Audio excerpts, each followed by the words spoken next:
906 Outdoors is brought to you in part by Orion Hunting Products. 906 Outdoors is brought to you by Cooking Wild Seasonings. Make it fresh, make it yours. The UP is full of great places to visit. We'll take a trip to Whitefish Point and check out the Great Lakes Shipwreck Museum. Fully loaded with only 11-foot 6-inch freeboard, it left Superior, Wisconsin, November 9th, 1975, on a clear fall day. And we'll take a trip to Drummond Island for a look at pudding stones. Called a black pudding stone or even a white pudding stone or pudding stones. 9 million acres of forest, 1,700 miles of continuous shoreline, 4,300 lakes, 12,000 miles of streams, more than 300 waterfalls, 15 counties, 2 time zones, and 1 area code. Welcome to the Upper Peninsula. Welcome to 906 Outdoors.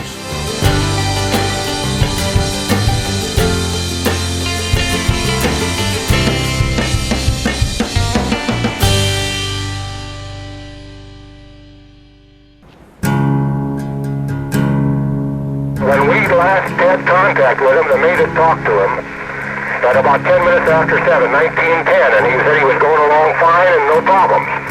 At what time was the last time that you had any cause or that you noticed that you had the Fitzgerald in front of you, over? The last time I talked with him, he said he was holding his own, and that's the last time I lost contact after that.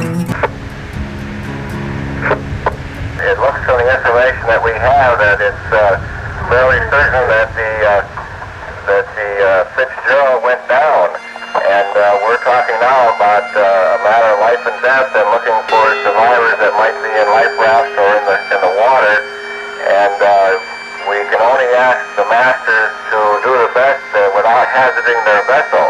The vessel you're searching for is the Edmund Fitzgerald. Well, I'll go back and take a look, but God, I'm afraid that I'm going to take a hell of a beating out there on it, do you realize what the conditions are out there?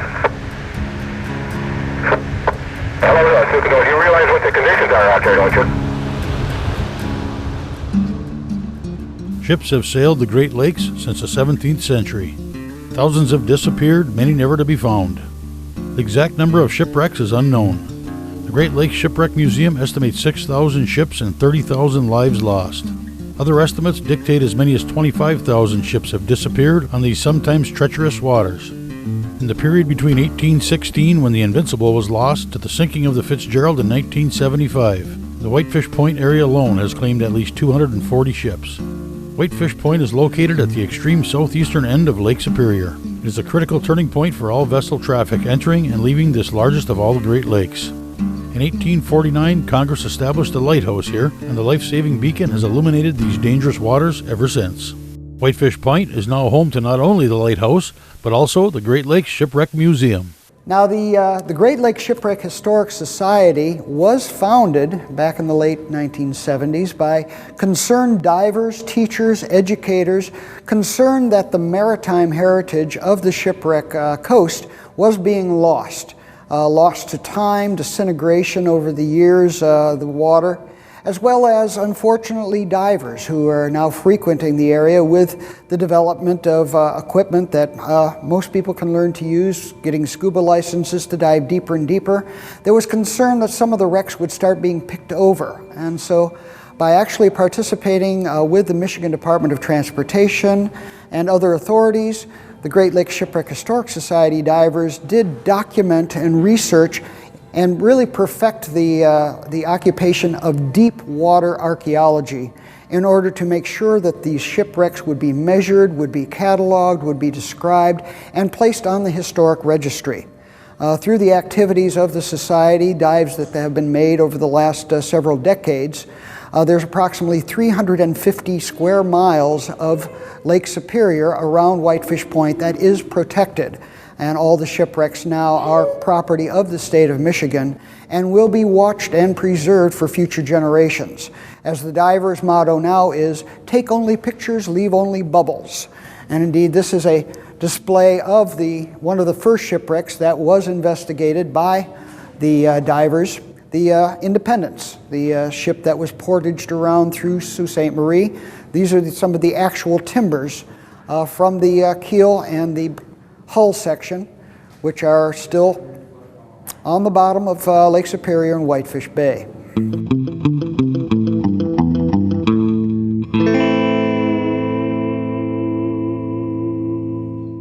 Today's show is brought to you in part by Rapid River Knife Works, home of Michigan's largest custom knife factory showroom.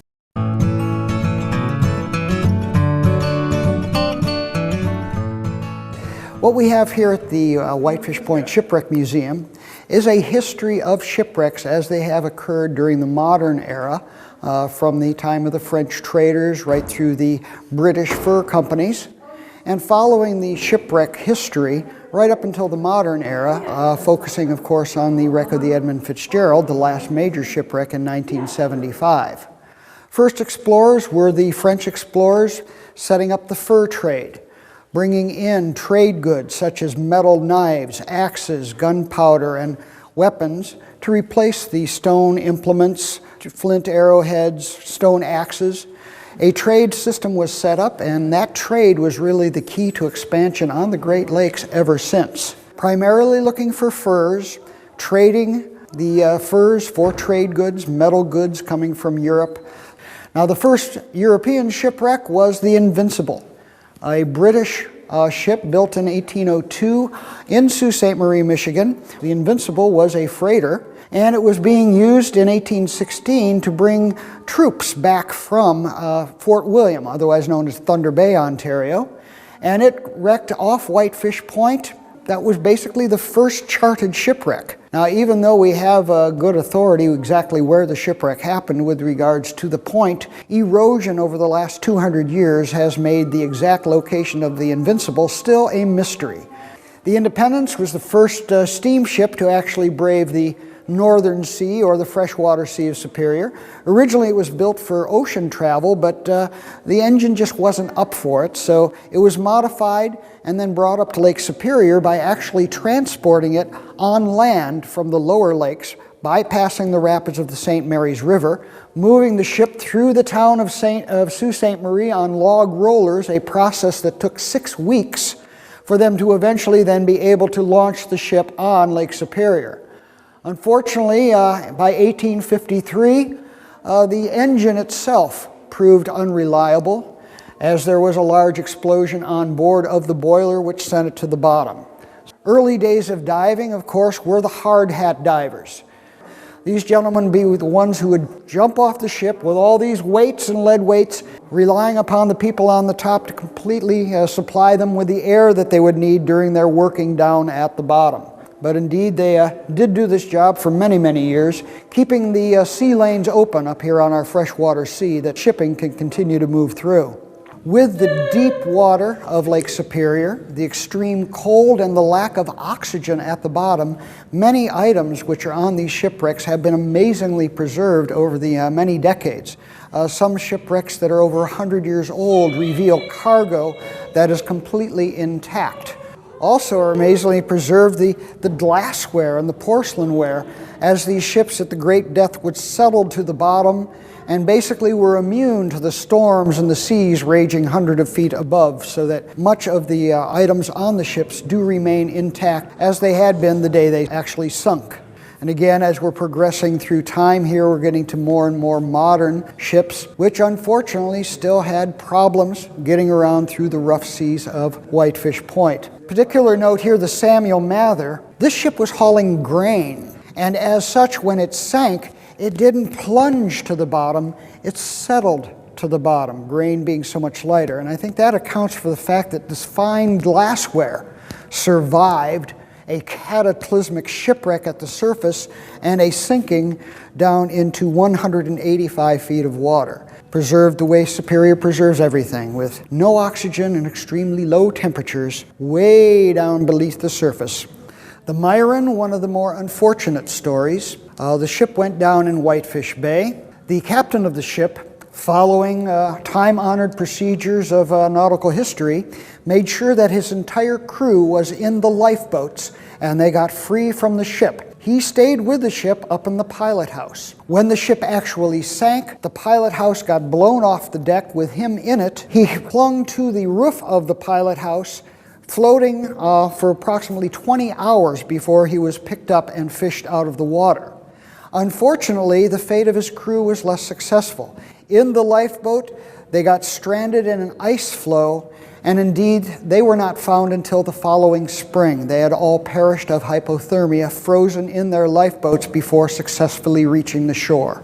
Getting more toward a modern era, the Superior City, that was a collision. One ship ramming into another ship in the narrow passage off Whitefish with a tremendous loss of life in the early 1920s. Fog often contributed to the danger of the shipwreck coast. You can get a pea soup fog bank at the middle of an August afternoon. The John B. Cowell was another ship that succumbed to the fog and high speed, again being rammed by another ship, the Isaac Scott, putting a large hole in the side. It was sunk in 215 feet of water with a loss of 14 crewmen. The last three major ships to go down, the Carl D. Bradley on northern Lake Michigan, the Daniel Morrell breaking apart in Lake Huron. Stories quite similar, where the ships would break up in heavy seas. 2 parts separating, crews being thrown into the cold waters.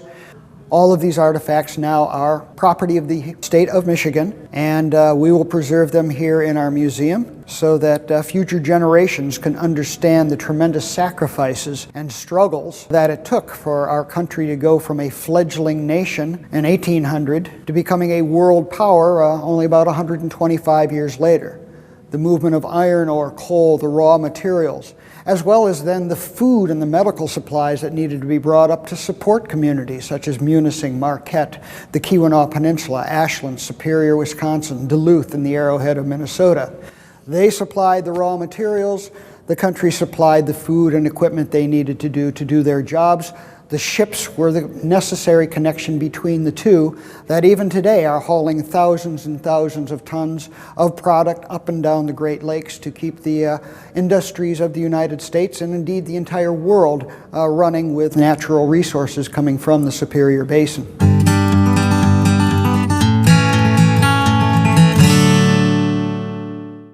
906 Outdoors is brought to you in part by Christ, your Northwoods neighborhood store.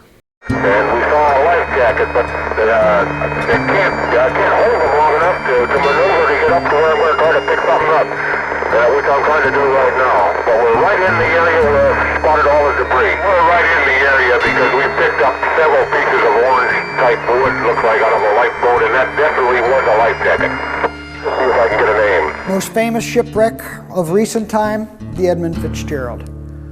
Built in 1958, the largest ship on the lakes at 729 feet, capable of carrying up to 29,000 tons of iron ore pellets, fully loaded with only 11-foot 6-inch freeboard. It left Superior, Wisconsin, November 9th, 1975, on a clear fall day, not knowing that storms in northern Manitoba of Canada and Oklahoma would collide over Marquette, Michigan, when the Edmund Fitzgerald and its partner, the Arthur Anderson, were making their way across Lake Superior. There is some controversy. Again, the real reasons why it sank are not completely known. There are theories that the ship got too close to a set of shoals north of Caribou Island, where the water is 36 foot deep. In 30-foot seas, the possibility of bottoming once or twice, damaging the ballast tanks and the outer skin of the ship is definitely a possibility. For whatever reason, however, they were taking water throughout the afternoon of November 10th, eventually succumbing to a loss of buoyancy and the very, very heavy seas trailing from behind, eventually driving the bow of the ship underwater into a nosedive, plunging 535 feet to the bottom of Lake Superior, where it then broke in half and where it remains today. The Great Lakes Shipwreck Historic Society was able to conduct exploratory missions to the Edmund Fitzgerald, culminating in July of 1995 with the retrieval from the bell, from the pilot house of the Edmund Fitzgerald. The family wished to have that on display here at our museum as a lasting memorial. Indeed, every November 10th, we have a memorial ceremony here at the museum when the bell is taken out and rung 29 times for each crewman on the Edmund Fitzgerald, once for all the seamen lost on the Great Lakes. A replacement bell was sent down, inscribed with the names of all of the crewmen from the Edmund Fitzgerald. And now that is in place on the pilot house and the wreck is considered to be a tomb sacred to the memory of the 29 crewmen.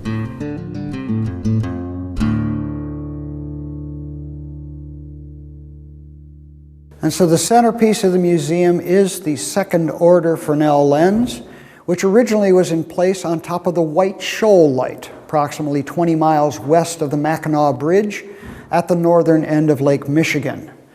The 3,500-pound lamp is made of 344 separate prisms, powered with kerosene lanterns and a clockwork mechanism that would rotate that lens once every 15 seconds that would warn ships off with a light beam that could be seen 28 miles away. However, the lamp keeper did still have to go up every 2 hours and 18 minutes to rewind the mechanism to make sure that the lamp would continue turning all through the night. I would like to tell you about the Fresnel lens. What I think is amazing is one lamp inside this lens. The lamp had to correspond to the size of the lens, and this is a large fourth order. These were made and invented in France by Augustin Fresnel. This lens has 3 bullseyes, and the bullseye is the key. Each piece of this lens is made to reflect and refract the light into the bullseye and then magnify it. One just small lamp inside this lens would end up producing a light equal to 300,000 candles. Then as it turned, it had a bright beam of light and then a void till the next bullseye and a bright beam of light, and then a void till the third bullseye. So as it rotated, then it had a flashing effect. Then each light had its own sequence. There were so many seconds you'd see the beam of light, so many seconds a void till the next beam of light. The sequence could be noted on the charts, and then the ships could keep track of where they were by the sequence of the light. To power this, they didn't have electricity or motors, and sure enough, he got this to rotate with chains and weights. The weights would bring the chains down, and this all turned. It sat in a trough of mercury here. The mercury acted like a bearing. It kept it level and friction-free. So friction-free the keeper could just push that with his fingertips. The chains and weights came down this off-center tube. The keeper would then be up here, called the lantern room. And there was a wheel with a handle, and he just cranked them up like that. Every 2.5 hours approximately he had to do this. So the rules said he had to light the light at dusk, keep it lit through the night, through the dawn, and then he had to clean it, fill it with fuel, and he could sleep.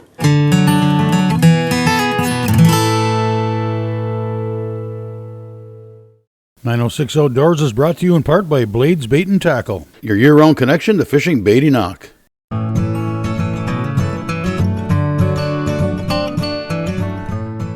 On a recent trip to Drummond Island, we ran across a unique-looking rock, which turned out to be a pudding stone. When the English were here on the island, they used these stones. They would empty their ballast stones out of their boats and put these stones in to take back and sell in England. And it was like their suet puddings. What's a pudding stone? We made a quick stop at North Haven Gifts on the island to find out. What I have here in my hands is a pudding stone, or a quartz jasper conglomerate.